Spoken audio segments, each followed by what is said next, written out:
The Strait of Hormuz remains effectively closed as the war in Iran continues now into a sixth day. The closure has rocked global energy markets as investors worry about how long it'll be before that waterway reopens.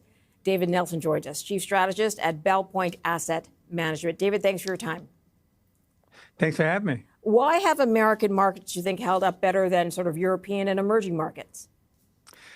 Well, we're better situated than most of the rest of the world. We're relatively energy efficient here. We can supply our own needs here. But like you said at the top, 20% of the world's crude travels through the Strait of Hormuz.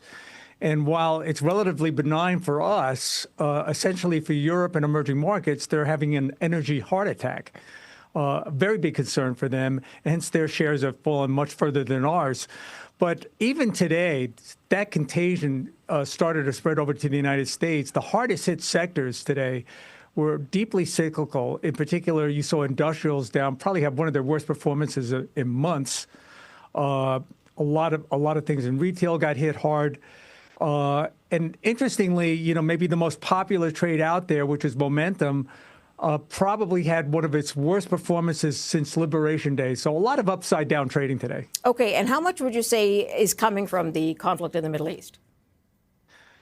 I would say the bulk of it for this week. I think the narrative is completely shifted. And with each passing day that this drags on, the concerns gets a little bigger. And on the first day, it was nothing for the United States. We opened down hard, and we actually closed in the green.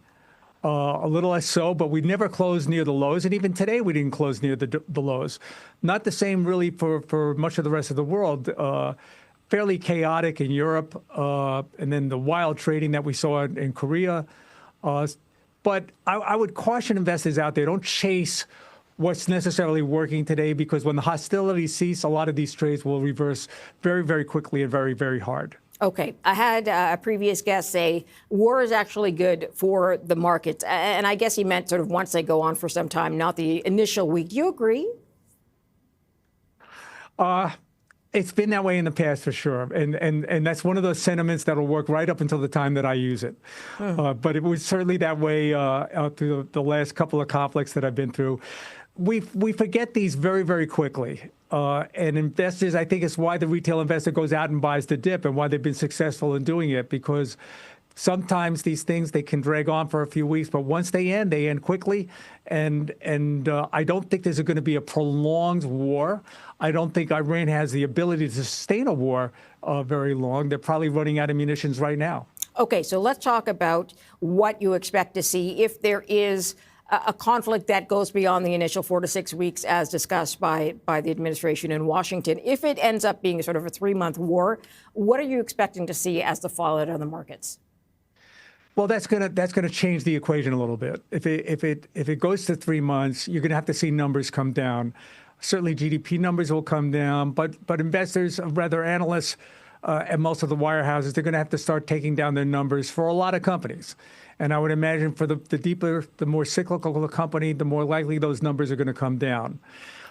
It's also important to note that if energy stays at these elevated levels, energy touches every line item of the income statement. By definition, you have to bring the numbers down. It is inflationary. The most disturbing thing this week is that there was no safe haven trade. Treasuries did not support you. I would say that the balanced investor, the well-diversified investor, was down as much as the NASDAQ.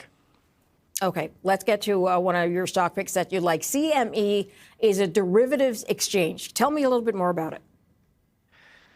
Well, we've seen AI go from one industry to the next, and even companies like American Express were hard hit. A few weeks ago, a logistics company, C.H. Robinson, was hit with the idea of AI disruption. I wanted a financial name that was disruption-proof, and that's CME Group.